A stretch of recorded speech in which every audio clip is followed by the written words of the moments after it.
since you've been judge, what's one day you can go back to where you walked out of here and you're like, that's what I did this for? Yeah. I'll be honest with you, it's probably going to be after. You're listening to the East Texas Banner right here at easttexasbanner.com. Got the privilege today of sitting down with Jasper County Judge Mark Allen. Mark, I appreciate you sitting down. Hey, no problem, man. I appreciate you being able to come in here in the midst of all the chaos and the plea docket and this, that, and the other, and squeeze in for what we got to do later on. No doubt. Matter of fact, you know, it's kind of interesting. They say a sign of an empty mind is an empty desk, and we'll just say your mind is not empty. Oh my God, yeah, it's like a map of all kind of stuff. Yes, sir. So kind of give us the lay of the land. What's been going on here as far as Jasper County goes, man? Sure. Well, you know, we were just talking about, we just had a new district attorney come on board. Yep. Mr. John Burt, the governor appointed him, and he's unopposed going into the November election. And he's done a lot of great things, and I think I look forward to working with him. I know the district court as well and our justice courts, and he's got a good team that he's brought in, and some were already there, and between the investigators and the prosecutors, and I really look forward to the future on that. And I really feel confident that they're going to work hard to bring justice and bring people to justice a lot quicker and more efficient as they move and get their feet wet. Does it seem like things? I know there was a lot of things stirred up for a little while right before the transition. This transition happened. Does it seem like things are kind of calming down? I think so. Ms. Pickle decided she was going to go out to Central Texas, and I think her heart has always kind of been out there. She loves that area. If anybody's ever been out there, right? Exactly. I get it. Yeah, and she's still, from what I understand, she's still a prosecutor out there. Okay. And she's enjoying it. And so, a lot of people don't realize that when a district attorney comes in, they're a lot like sheriffs and other elected officials. They get in and they're the quarterback, and it's boom, boom, boom. Right. But after a few years, they start feeling like the center. Right. And they're getting hit no matter what, and so they get tired after a while. And I think it wears on people. So no doubt. But it's a fresh experience for her. It's going to be a fresh experience for Mr. Burt. I know he was a prosecutor in Newton County for years, but all in all, I think it's going to be a good change, and I think Ann was very supportive of that, and so it works out. What are some things that the people can be looking up or looking forward to here over the next few months? I mean, we got any projects going on? Yes, sir. Actually, we're all familiar with the Chuck apocalypse, so we got Chuck over there as our sheriff, and I think they're doing a great job. To help augment his operation, we gave some more deputies slots to his office entering into 2026, and he's just hired on some more folks there. Also, as part of that, we had a large room that was in the back of that jail that was built several years ago that was used for just record storage and a hodgepodge of just little everything. Right. Cleaned it all out, and he's currently got one of his jailers assigned over at the DA's office building, doing a mass scanning operation of all the records going back all the way, because I'm kind of a stickler for that. I like to preserve those records. Now, some people could say, we need to shred it and send it on down the road because nobody's interested in what happened in 1963. Sure. But truth of the matter is that is a piece of our history. So they're working with us, and they're scanning. Well, while she's scanning, we've got a project underway. It's about a $1.3 million project where we're going to add 14 more beds to that jail and give us about 162 bed capacity in that jail. Some people say, well, why would you want to build more on top of what you already have? 144 capacity. I said, our logic is this: back in the 1930s, they built the jail that's sitting right behind you, right back there. Right. It worked out fine and dandy for a while, but in the 1980s, under Sheriff Aubrey Cole, they realized, hey, wait a minute, we've outgrown this. The world's changed. The laws have changed. So what's happened? They built the jail over there, the Aubrey E. Cole Center right over there, law enforcement center, and it's been great. But now you fast forward to Sheriff Billy Rolls. He and the Commissioner's Court got together and realized, hey, we need to do some more additions. We've got our jails filling up. And so they built and added on. We came on board. We finished that project. And now we still got a little room but we want to go ahead and get ahead of the game and add those extra beds. And keep it on that same compound. So. Plus, on the other side, I mean, I don't know what the dollar figure equates to whenever you guys got, you have inmates coming in from outside of the area. I mean, it helps from a revenue standpoint, so it makes complete sense. I mean, yeah. How many beds is over there currently? I want to say it's like 144, 148, something like that. Yeah. That we I don't think people have their heads wrapped around exactly how many people that is actually housed over there. I encourage you, if you ever get a chance, I'm sure they'll give you a tour, and Sure. they have already. It's catacombs in there. Yeah. You've got the old part of the jail, the new part of the jail, and now this other part. Sure. But yeah, you've got the female section, male section. You've got more high security areas. You've got your trustee tanks and things. Yeah. So there's a lot to that, and you've also got your law enforcement division that's there too. Right. Communications section under Sheriff Newman, we went ahead and moved them and created that training facility, communications center back behind. Right. So we're just trying to give them enough room to where they can work effectively and efficiently. And but this will give us a little bit more capacity. We can, if the sheriff wants, we can house more inmates if we need to from out of county, which brings in revenue. And historically, from the point where we actually created this fund, we dedicate it to law enforcement operations. So this helps them with their jail and their law enforcement projects whenever they want to acquire something, extra vehicles, or if they need to augment their budget for extra help or whatever they need. We typically earmark it for them. So this is county commissioner fund. Correct. That's set up. So this is not like a state mandated or anything like that. No, sir. So this is on top of the SB 22. Correct. That they already have. So yeah, because I mean that's interesting because sometimes we run into. I mean SB 22 is great, but I mean there's a number of stipulations on a lot of that, and as to what they can use it for. Obviously, from the sheriff's standpoint, I think it's pretty well earmarked for incentive. Correct. And so but that's a good fund to set up and have going. So it's the 1.2 million or 1.3 million. Yes, sir. That's actually coming out of that fund. No, well, yes, sir. It is. Yes and no. What we're doing is we're front loading that fund out of our reserves. Okay. And then we've got an agreement in place whereby we will just slowly pay it back. I think it's about $25,000 a month for the next X number of years. That allows them to keep a little surplus also to operate. We did a very similar thing with that communication center under Sheriff. Okay. So it works out really well. Plus, it basically, yes, the taxpayers are front loading the expansion, but then we're basically reimbursing for all of that expense. Yeah. So it works out pretty good, and it'll give us that little bit extra capacity we need. So what are some beyond the sheriff's office, what are some other things that maybe some of the projects that the commissioners have got going? Sure. Okay, I can go into that. I do want to say, won't touch on the tower, radio towers. Okay, You and I had talked a while back. Yeah. I believe the County Road 546 radio tower was under construction last time we talked, I believe. Yeah. I've slept since then, but we completed it a year or so ago. It's 440-foot tower. County owns the land, county owns the tower.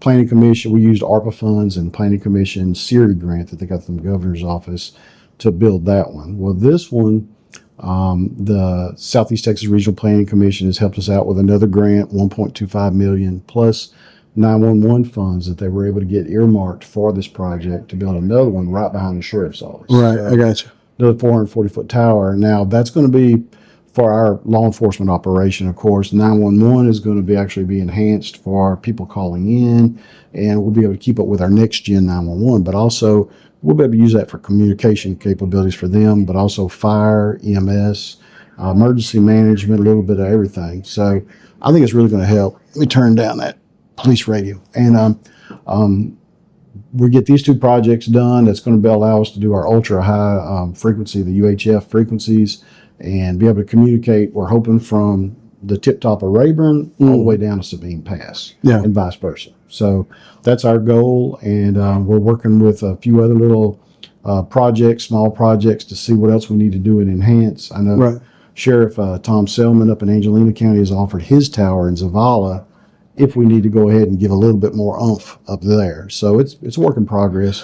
But just reassuring all of our other emergency responders, we are going to keep the old VHF frequency that we're currently operating under as a redundancy just in case, because we all know you get something new, I don't care what it is, whether it's radio systems or a brand new car, you're going to have a recall or you're going to have an issue or something. So we've got to work together on that. But that's kind of touching base on what we're doing right now on the emergency services side. Right. You mentioned the commissioner's projects. We currently in Kirbyville, we just wrapped up that water tower project, 150,000 gallon tower. You've probably seen it a gazillion times now. Big, got their Kerrville Wildcat put on there. Yeah. Somebody suggested they put a Newton Eagle on there, but for some reason they didn't want to do it. I don't know why, but they stirred trouble. Yeah, but part of it. But we finished that, and we were able to. Now, Kerrville did put up some, but we were able to use a very large grant, community development block grant, to help fund that project. Right. Which we're hoping the citizens in Kerrville will benefit from that for generations. Mm-hmm. We're doing a similar project in Evadale right now at the Evadale Water District, another 100,000 gallon water tower. It's going to be a little bit smaller than Kirbyville, but we are also drilling a well that's going to be able to take care of them for quite a while. Right. So that's for their water control and improvement district down there. It's got those two things going.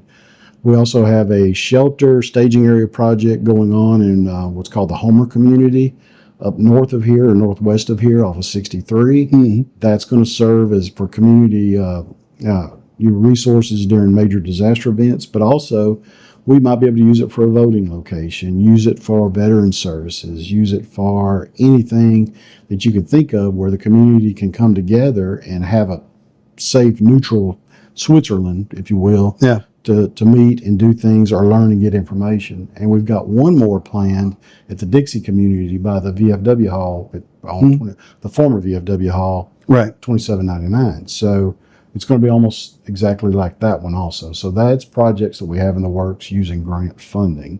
Right. In Precinct 2, I believe there are several county road projects that have been identified. Don't have the numbers off the top of my head, but those are going to be projects where they're going to elevate them, resurface them, help with the drainage, and also just basic condition of the road as well. I got you. Very cool. So a lot of things, a lot of action, a lot of movement. Oh, yes, sir. Still working on our Good Branch project down in Buna. We're doing easement acquisition right now, major drainage project. I don't know if when you're going to Buna, you'll see by Dairy Queen, there's this weird meandering drain that goes back and forth like a snake down 96. We've been using grant funds on that project also. And also on Sandy Creek, north of Kirbyville, we're looking at acquiring some property to be able to using grant funds to do a large-scale detention pond to help solve that problem or at least slow down that problem when we get another Harvey-type event. Okay. You remember what it was like. It looked like the Gulf of Mexico going across 96. Sure. So that's one of our other projects we have in the works as well. Nice. So going back to one of the first things that you talked about sometimes people get in positions and then you kind of have the honeymoon phase, and next thing you know, you're in the middle of a boxing ring, and you're getting the crap beat out of you. But you didn't say that, I said that. But I guess my question is, how do you navigate that? Tylenol. A lot of Tylenol. Sure. As soon as you make a little with ibuprofen. Sure. No, I mean, really though. No. But I mean, how long have you been as judge? At this point, I'm in my 20th year. Yeah. Yes, sir. Yeah. I mean, exactly. In dog years, because county government's like dog years. So you age 7 years for every year. And yeah. How many sheriffs have you had under? I started, of course, I worked for Billy Rolls. Okay. And he's always going to be my sheriff. Right. But I think he's a lot of people's sheriff. It doesn't matter if he's got a badge on or not. I love Chuck, but Billy Billy is the one who brought me up here. So I always say it's Billy's fault if y'all ain't happy with me. Right. But no, I started in, it was Sheriff Ronnie McBride, and we got Sheriff Newman, and now we've got Sheriff Havard. Yeah. So, yes, sir. So it's been, I've seen several of them transfer through, and all have been great. All have their merits, and they get in and they care about the people. Sure. Same thing, district attorneys, things like that. Yeah. So all joking aside, I mean, honestly, some people would think, in order to take the lashing of being in for 20 years, you'd have to have a good psychiatrist and a good pharmacist. Yeah, that's what the voices tell me. But I mean, honestly, what do you attribute that to? Because you ain't here 20 years without taking licks. Well, you know what I'm saying? You work with people, you try to put yourself in their shoes. If they've got a problem or they've got an issue, you're still going to take licks no matter what, but you work with them and and you show them empathy and you listen. And a lot of times, I get people come in all the time. I'm here in the eye of the storm. And a lot of people are like, Mark, what are you doing in the middle of the courthouse on the bottom floor? Have you lost your mind? Why don't you go upstairs, go on the second, third floor, Hide out a little bit. Yeah, stealth mode. Sure. And I'm like, look, I promised the people I would be here. Yeah. And I promised the people that I would always have an open door policy, and I would always work with them. And I try to keep that. Also, I still keep my law enforcement commission. If I'm here on this floor, right in the center of the courthouse, I can hear if something happens, and I can respond if I need to. Right. I even got a rifle at the sheriff's office. He should be a while back, Sure. just in case we have to go into like a active shooter situation. So I feel it's my responsibility to act and to help. But also though, just in general, what kind of focus on what you're saying. You're going to take licks no matter what. Try it. It's budget time. Try being a county judge during a global pandemic. Those are fun times. Yeah. But you try to explain to people why something's happening and what you're doing to try to help it or mitigate it at least. And same thing on a criminal docket or a jury trial. You hate to see somebody put in a situation. Sometimes you got to be the one to make the ruling. Sometimes you let the jury make that ruling, but you also empathize with that person, with the victims, and try to work with your prosecutor, your defense attorneys. Yeah. Everybody's got a job to do. Everybody's got a burden in their lives, and I don't care who you are. Some have the extent that Job had. Some just a little bit here and there, but to them it feels like Job. So. Right. That's just how it is. I try to treat people like I'd want to be treated, and I try to treat their moms and dads like I would have wanted my mom and dad to be treated. Right. That's just how it is. 10-4. Is there anything that you want to put out to the people beyond what we've already discussed? Well, I just I appreciate the opportunity to serve. Be going into my next term, and I'm thankful to the people of Jasper County for working with me. And then when we get into bad times, and we will. We're gonna, we'll have more wildfire seasons. Higher appraisals. They pray we don't, but we'll see what happens. But every year's a new year. Sure. You spin that wheel and you just never know what's gonna be produced. But you've been with us with the wildfires. You've been with us with hurricanes. Tornadoes with Beryl and all this other. Yeah. We're gonna have tests. We're gonna have tests of faith. We're gonna have tests of courage. But if we just continue to be who we are and work together to protect each other and to respond when we have a neighbor in need, I think as long as we're like that, and I think the people of Jasper County can band together, we can handle anything that's thrown at us. And so I'm thankful to be able to serve a group of people like that. They're independent and they'll tell you what they think, but that's what I want. Yeah. I don't want them to tell me doing wonderful and I think y'all are doing great making that decision to do that. No, if they feel like we're getting off the tracks, hey, let us know. We don't want to derail everything. We want to make sure that what we're doing is right. And then if we feel like we're doing is right, we want to be able to give that opportunity to explain to them what our rationale is and what we're dealing with. I got you. All right. So we'll kind of wrap it up with this. Let's do a little quick rapid fire. Yes, sir. All right. So I'll ask you a question, and then you just respond what your first thought is. Right. Maybe like Muhammad Ali in the other years, you know what I mean? Yeah, that's exactly. Yeah. That's exactly. Like last thing like to be maybe Floyd Mayweather. Yeah. That's right. Yeah. So So I'll So let's try it and see how it goes. All right. So first question is, what's your favorite food? What's my favorite food? Yeah. I know it's maybe juvenile, but still. I'll tell you what, crawfish etouffee.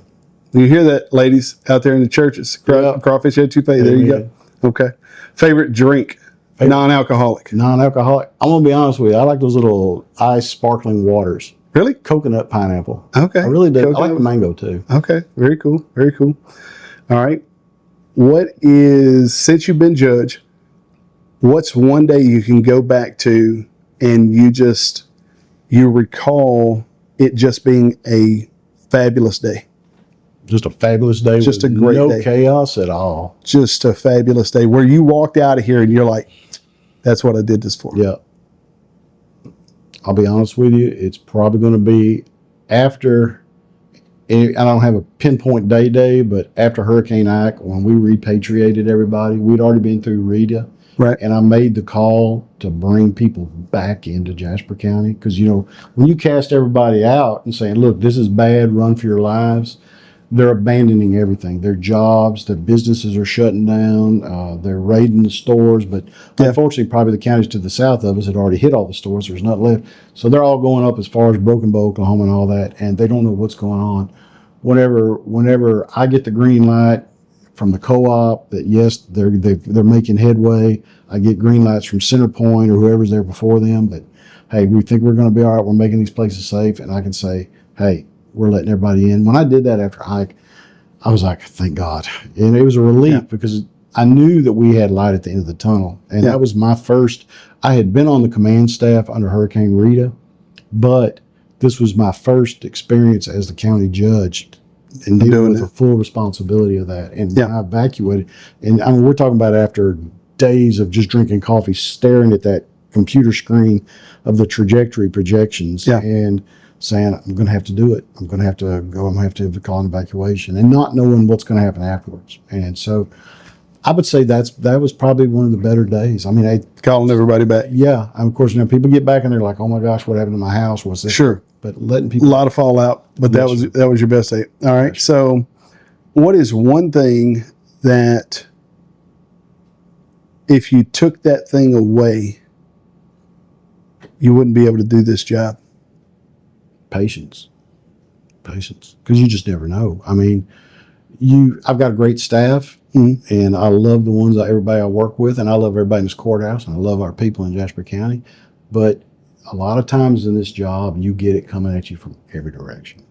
I like to joke and say, 1 minute I could be signing off on a $5 million grant, thinking, yeah, we cut up a fat hog on this one, and right when I'm doing that, somebody will run in and say, Judge, the toilet stopped up. Right. So. I mean, that's just part of it. Or somebody's run into something or this, that, and the other. So, you're getting that. Plus, you have people come in all the time, and we'll get the phones ringing and all that. So, you have to have a patient heart, and you have to be able to multitask a lot of these things and say, okay, well, look, I'm going to take care of this. I'm going to take care of that, and we'll get this. But you can't lose your cool. Yeah. And you got to have a great sense of humor to do it. I think I'm throwing you all kind of adjectives and you only asked for one, but yeah, no doubt. No doubt. No, I mean, no, I appreciate you have to have a sense of humor. Yeah. And you have to have that love, and I think that's a key. Yeah. Final question. And this is going to probably the most divisive question I have in my arsenal here, but favorite football team? Dallas Cowboys. Oh, Roger Staubach. We go. And Troy Aikman. This interview is over. Yeah, I'm sorry. I'm sorry. My mama is looking down at me from heaven right now. Now she's arguing with my dad because he was a Redskins fan. Okay. But yeah, well, at least there's a little bit. Yeah. But Roger Staubach, Dallas Cowboys. Oh, that's your word. Gotcha. All right, 10-4. Well, we're gonna have to figure something out. So no, if I'd have said Newton Eagles, somebody would have probably got mad. So. Well, I can tell you this: I almost got run over by them boys over there at the college day at at Jasper. Man, they're after it, man. So I think it's going to be a great year for Jasper too. Amen. But nonetheless, man, I appreciate you taking time with me. Thanks, brother. I appreciate you. You're awesome.